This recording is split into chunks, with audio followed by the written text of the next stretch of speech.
This time on Boneyard Revivals, it's a partial teardown on our 307 Oldsmobile because we got to do a little bit of a health check on her. She may or may not be going into another project that we have here coming up on the channel soon, and I just wanted to look it over. Plus, we have some things that I wanted to actually confirm on this engine from when we did our RPO code video. If you haven't seen that one, I'll try to leave the link up here for you so you can go check that one out. But I'm just curious to see how much wear and tear is on this thing. Is it junk? Who knows? Let's find out.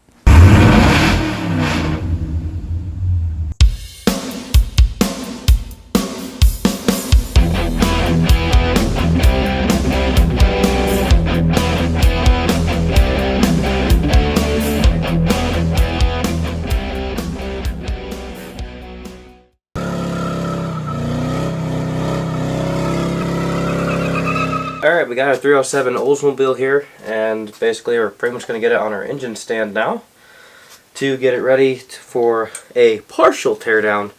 Just curious to see what, what's the actual wear and tear on this guy, in case if we want to use it in the future. After the camera battery died on me, we have the engine on the engine stand now. I just am going to drop it down on the ground here. Tester. I do have the other engine stand in the back, but I kind of want to leave that one open in case if I have a motor that just happens to come through the shop, and or I end up getting one of my other 30 engines over at Joe's built. We need to start building engines, Joe. Anyway, yeah, so at least this one's on the stand now, and I guess I can fully get it off of our cherry picker. Let's drag it back to our engine disassembly room, and we'll take it from there. I have to clean up the shop because holy smokes, I made a mess. Oh, I hate it too. I was so careful this time. I was like, nope, not gonna make a mess, not gonna do it. And what's the first thing I do? Yep, me and betcha, I made a mess again. Can't ever have anything nice. Hard life, I know. Hey. Oh, wow. A fully dressed 307 is heavier than you might suspect. Oh. Now for the most interesting and hardest part of this entire thing.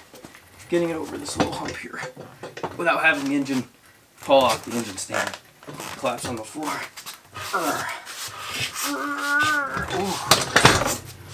I'm pretty sure this is heavier than John's sprint car motor. That's saying something.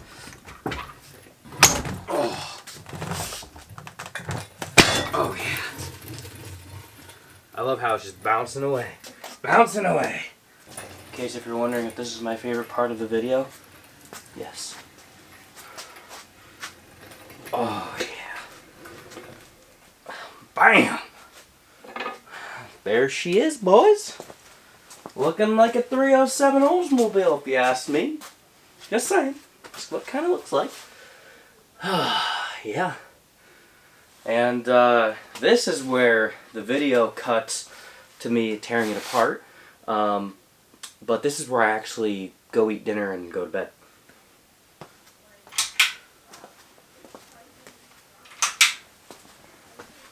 So I guess first things first here, I'll get my cherry picker stand thingamanoodle thing that did the stuff thing off the engine here. I think first thing we're going to do here is pull valve covers.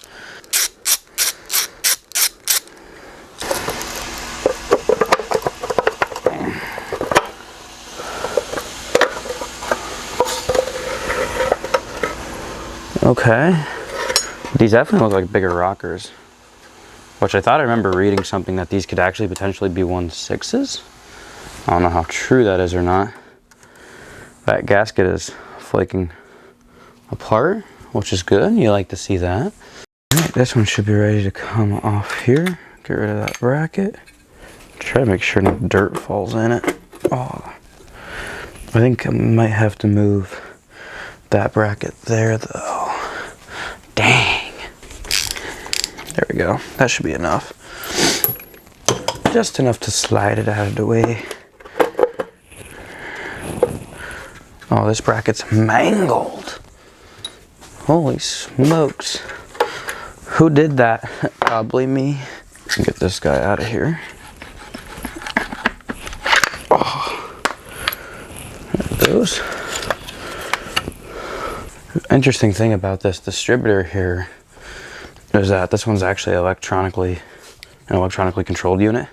That's what all this is on the back. So when we actually had this in the car and we set our timing, say if we set it at 12 or 12 initial degrees of timing, that's what it was the whole time. It never changed. Where in a HEI that has vacuum advance and stuff like that, that will cause it to basically not be locked out. So this kind of basically was kind of stuck at whatever it was set to because of it being the electronically controlled unit, and there was no ECU in the car to again electronically control it, to have it tell it how much timing to give. So it was kind of set.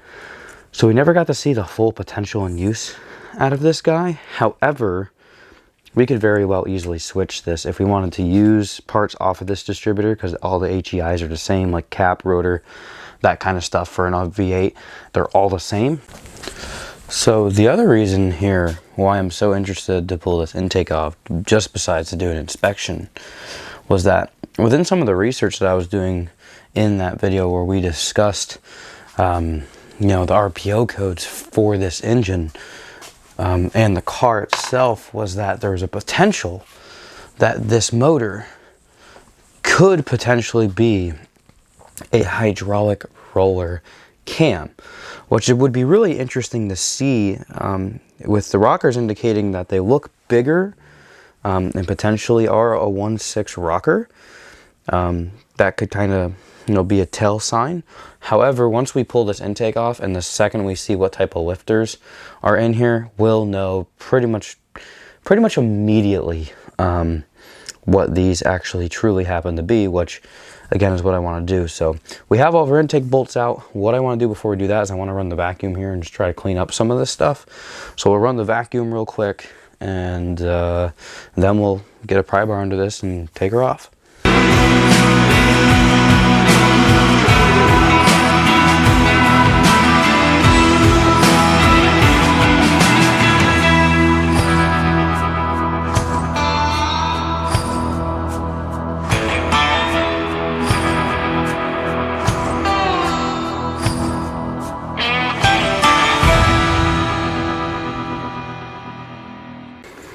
All right, I think we're just about ready to try to pull the intake here. Get out the pry bar, see if we got any good spots here.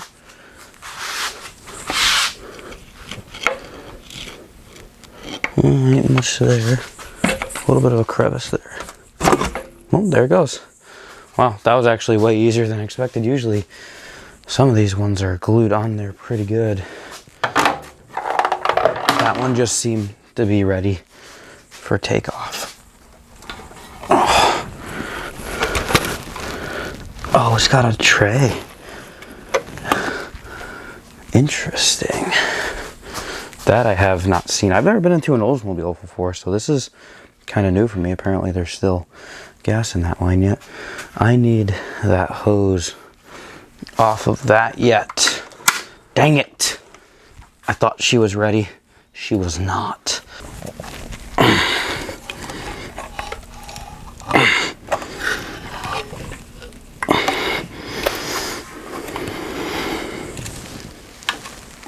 Oh, and the hose just gave up. Not how we wanted that to go, but that's how it went. So, and that's where we are. So we're just gonna finish the mission.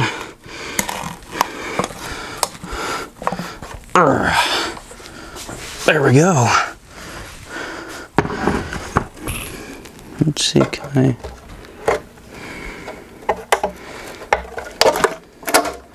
there we go. And, ooh, with those spiders being in there, I think this is a hydraulic roller, just from the looks of them.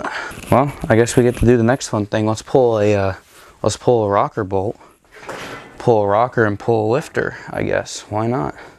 We'll actually see what we actually have, see if it is truly indeed a hydraulic roller. All right, so I actually went ahead here and set number 1 up the TDC so that when I actually go to put this all back together, I can put it back together easily and just set the intake and exhaust valve for number 1. I figured it'd just be the easiest way to do it.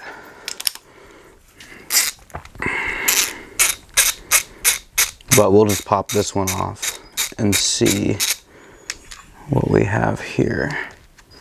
There would be our rocker. Can't be that high mileage. Usually on the back sides here of the rocker, there'll be a really hard lip here. There isn't one, so that's good. That's a good sign of that it's been wearing pretty good. And then even on the push rods too, that also looks promising. So not too bad there. Let's get these out of our way. And let's see, is that lifter retained? Yes, it is. That lifter is retained by that spider, so the spider's gonna have to come out as well. And what I'm referring to when I speak on the spider is this thing that basically lays in the middle of the block here that holds it contains all of your lifters. Basically that just helps keep them in place so they don't turn out or whatever direction, basically get all messed up. But like I said, we'll find out indefinitely here in 2 seconds. Ready? Spider off. Lifter coming out after I get the dog bone off. Dog bone off. Lifter out.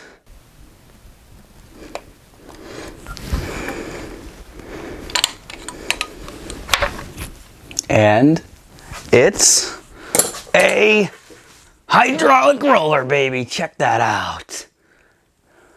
That is awesome. Damn. That is really neat.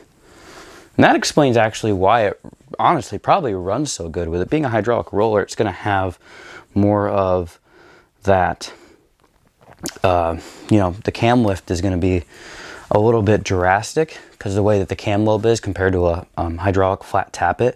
So that explains why these, like this engine specifically, is very torquey, and honestly runs at, as good as it does down low. That's pretty neat.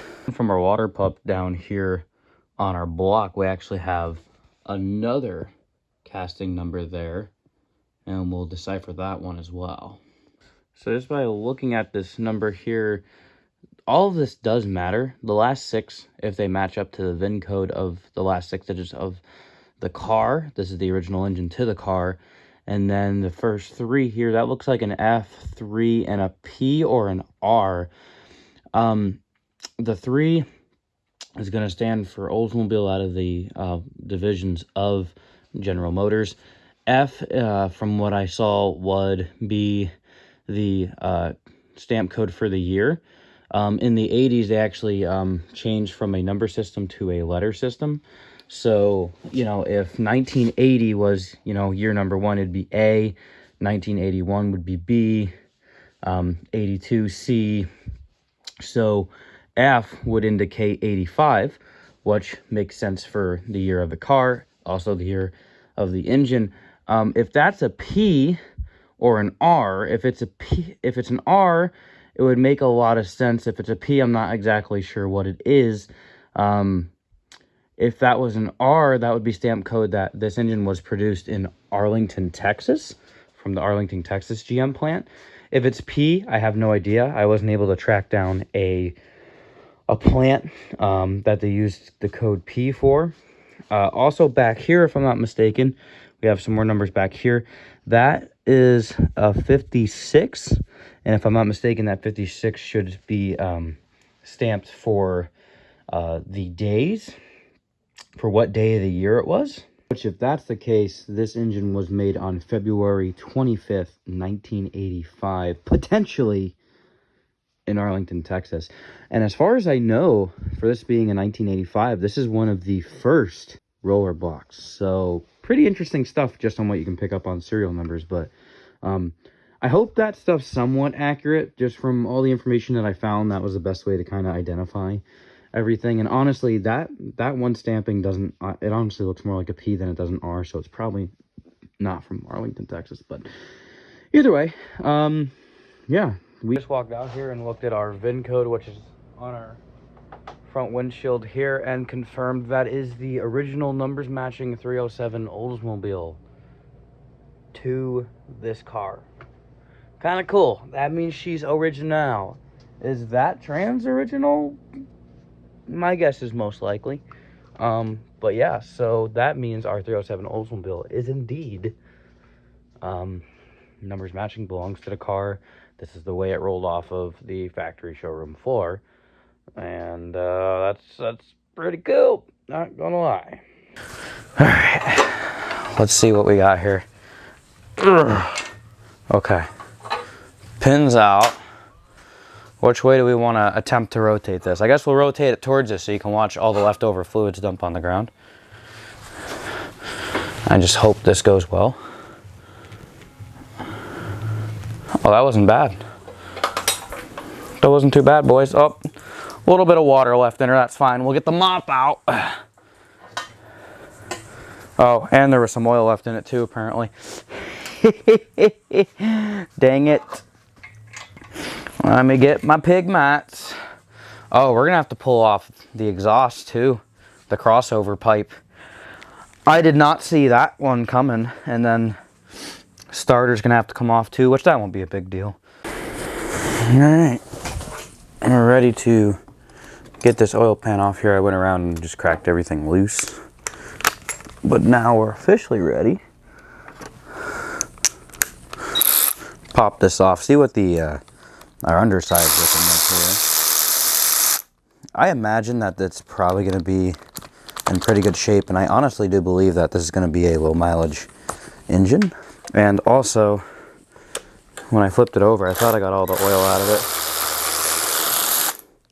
but apparently that happened to not be the case because there's a bunch of oil on the floor now, so that's cool. Gotta clean that mess up. It's whatever. Just helps, you know, seal the floor or something. Whatever excuse seems to be the most appropriate one that I can think of when I'm getting questioned about it later. There we go. Should just come off now, hopefully. Oh yeah, look at that. Nice. Those are pistons. Definitely hydraulic roller. 2-bolt main, which all the Oldsmobiles and Pontiacs, if I'm not mistaken, at least all the Oldsmobiles were. Looks like the original timing chain with a, holy hell, is that how much slaps in that? Yikes.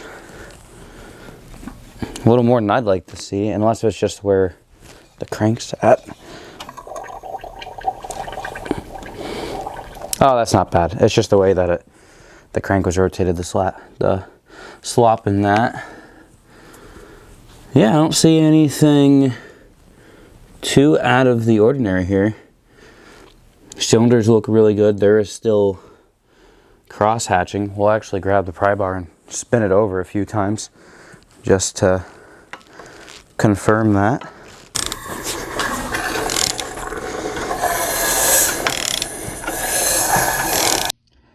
Gas coming in here, looking down. Camera's quite not picking it up, but there is still cross hatching going on there, which is good. It doesn't look like anything is too terribly worn. I don't see anything. Obviously there should have been nothing wrong with it. The engine ran pretty good, and just kind of going over and double checking everything here. Oil pump's still good. A little bit of crud in the pickup there. Not too bad though. I say she's a pretty solid unit. So if anything, basically probably get a new gasket for it. when we go to, actually put it back together. And I don't see anything wrong with any of this. I'm perfectly content with that. So, good news. Good news. This 307 is in arguably really, really good shape. Besides a few freeze plugs. That one there, that one's rotted out. And then we have another one on the back head on the driver's or passenger side head over there that needs to be replaced. All these other ones, it's weird. Like this one looks like it's like, for whatever reason, looks like it's like cocked in the bore. So instead of it being flat like this, it's actually more like that. But that's not the end of the world. But that one's really rough too. So probably should get 2 of them for this side to put in it. Yeah, so that's really good that this thing's in it's really good that this thing's in really good shape down below. That's pretty much as far as I really want to get into it. There's no reason to tear it down any farther than this. You know, I don't know what my full game plans are for this engine yet, if I'm being 100% honest. Alrighty, so there you have it. There's our partial teardown on our 5-liter 307 Oldsmobile here that came out of our 1985 Cutlass, otherwise known as Black Betty. Yeah, this thing's in great shape. I don't want to do anything drastic with it quite yet. I had some ideas on what I thought I could put this in. And honestly, it's a good foundation for something. You know, and honestly, if I found something that just needed an engine that this could slide into, I would consider doing that.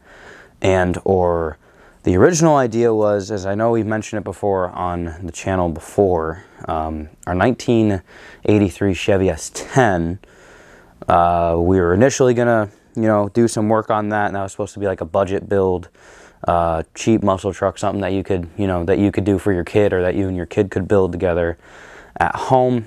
And we kind of walked away from that for a little while because the back part of the frame is really ugly. But we're working out some of the logistics and the backgrounds behind the scenes to try to figure out how we can basically save that. So there's a good chance we'll be back halving the frame to, you know, and then continuing on with the other work that we were going to do to that truck. Part of that deal was I really wanted to V8 swap it, which is kind of why, you know, the whole idea for this, now that this is free and available, would kind of be cool. But the motor mounts are going to be different, and I don't know how I would make it work with the headers. If I can use the you know, original manifolds with the downpipe, and the downpipe came in a good enough spot, you know, on the truck where we just tie in and just keep the, you know, the original, you know, manifolds and downpipe, that'd be kind of slick. But I don't know how it's going to work with the oil pan and, you know, the engine mounts, where it would just be a lot easier to do it with some sort of other engine, some sort of Chevy engine, which there's thoughts and plans in the background for that, to do that initially. But I just, like I said, I haven't fully decided what I want to do yet. It would be cool to reuse this engine and put this engine in something. It's definitely not going to go to waste. We'll probably, you know, put everything, you know, bolt everything back on it, and set it off in the corner for now. But we will eventually find something else to slide this in. There's a really good base for an engine here. And that's the thing is too, I even started looking into it too, like prices to even hop this up, even if we just wanted to do like a cam and intake. Like the only intakes that I really found were Edelbrock intakes, and the Edelbrock intakes for these are almost like $450. So they're really like, there's no budget-esque building one of these. And then to get a hydraulic roller, because you want to get, I personally would get a cam and hydraulic roller lifters, which then also eventually leaving, you know, you need push rods too. I'd probably keep the 1.6 rockers or upgrade to a roller tip.